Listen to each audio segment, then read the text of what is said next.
कृष्ण स्नेह किचन मराठीमध्ये आपलं खूप खूप स्वागत आहे। उन्हाळ्याच्या दिवसांमध्ये शरीराला थंड ठेवणारा कच्च्या कैरीचा ज्यूस आपण आज बनवणार आहोत। चला तर मग याची रेसिपी पाहूया। कच्च्या कैरीचा ज्यूस बनवण्यासाठी मी एक कच्ची कैरी घेतलेली आहे। आपण 2 ग्लास ज्यूस बनवत आहोत। 2 ग्लासासाठी अर्धी कैरी आपल्याला पुरेशी आहे। सर्वप्रथम कैरीची साल काढून घ्यायची आहे। अशा प्रकारे कैरीला बारीक तुकड्यांमध्ये कट करायचं आहे।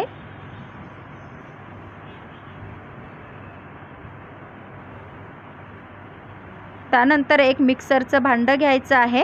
त्यामध्ये कट केलेली कैरी घालून घ्यायची आहे।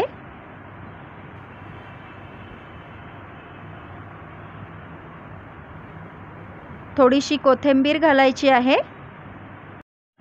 7 ते 8 पुदिन्याची पाने यामध्ये घालायची आहेत। छोटा पाव चमचा काळं मीठ यामध्ये घालायचं आहे। छोटा अर्धा चमचा भाजलेल्या जिऱ्याची आणि काळ्या मिरीची पावडर यामध्ये घालायची आहे। 1 हिरवी मिरची कट करून यामध्ये घालायची आहे। त्यानंतर यामध्ये घालायचं आहे थोडंसं पाणी। मी गडबडीमध्ये यामध्ये साखर घालायला विसरली होती, पण तुम्ही मिक्सरला फिरवून घेण्याच्या आधीच यामध्ये 4 चमचे साखर घाला आणि मग मिक्सरला बारीक होईपर्यंत फिरवून घ्या।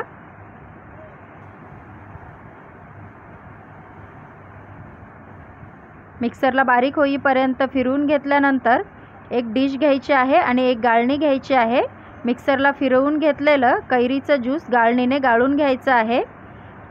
आता 2 ग्लास घ्यायचे आहेत। ग्लासांमध्ये बर्फाचे खडे घालून घ्यायचे आहेत। त्यामध्ये मिक्सरला गाळून घेतलेलं सरबत घालायचं आहे। त्यानंतर त्यामध्ये थंड पाणी घालायचं आहे। चमच्याने व्यवस्थित हलवून घ्यायचं आहे। गार्निशिंगसाठी कैरीचे छोटे छोटे काप मी ग्लासाला लावून घेतलेले आहे। ग्लासामध्ये 2-3 पुदिन्याची पाने घालून घ्यायची आहेत। पिण्यासाठी तयार आहे शरीराला थंड ठेवणारं कच्च्या कैरीचं ज्यूस। रेसिपी आवडल्यास लाईक आणि सबस्क्राईब करायला विसरू नका। Thank you.